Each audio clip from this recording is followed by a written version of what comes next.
गजपति जिलावासी को मोर नमस्कार। और जमी आपण मैंने समस्त जानते बर्तमान आमर सप्ताह 5 दिन लॉकडाउन होची सोमवार रु शुक्रवार और शनिवार रविवार आमर वीकेंड सटडाउन होची। किंतु जेहेतु बर्तमान आमर संक्रमण संख्या बढ़ी बढ़ी चली पारलाखेमुंडी सहर तथा अन्यान्य ब्लॉक हेडक्वार्टर आमर पॉजिटिव संख्या रे बहुत इंक्रीज आसी आखि आगे रखिकी आमर जो सप्ताह सोमवार रु बुधवार आमर लॉकडाउन रहिबो एवं गुरुवार शुक्रवार शनिवार और रविवार आमर सटडाउन रहिबो। तो आसंता 30 तारीख गुरुवार रु 2 तारीख रविवार पर्यंत आमर ये जो दिस वीक आमर सटडाउन रहिबो। और से 4 दिन मध्य आमर ये जो कॉन्टैक्ट ट्रेसिंग टेस्टिंग एवं आइसोलेशन ये जो आमर प्रक्रिया चली आहरी जोरदार करा जिवो। बर्तमान आमर एंटीजेन किट्र टेस्टिंग जोटा आमर पारलाखेमुंडी सहर में गोटे जगह होता से आज आम आ गोटे जगह करुचु। केवल बिजु कल्याण मंडप गोटे जगह चली एवं आमर आरएमसी प्रांगण में आ गोटे आमर टेस्टिंग सेंटर स्टार्ट कराई सहित ब्लॉक मानक टेस्टिंग चली।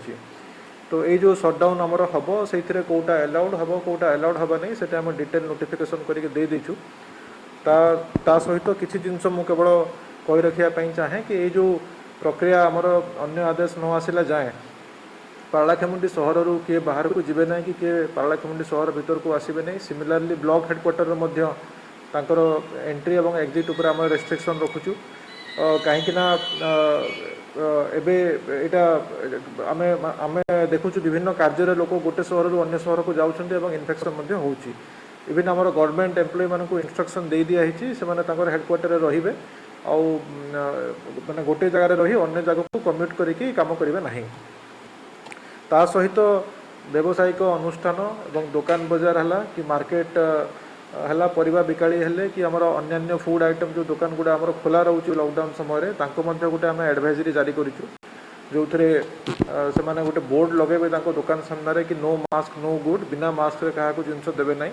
द्वितीय कथा दुकान सामने गोटे डबल बैरिकेटिंग सिस्टम करेंगे so that social distancing ensure हो पार सहित से चेष्टा करेंगे कि जदि कहार सिम्पटम्स नजर को आसूँ से इमिडिएटली डिटेल्स रखिए आमर म्युनिसिपालिटी टीम को जनइबे तार नंबर आम सर्कुलेट करदेबू।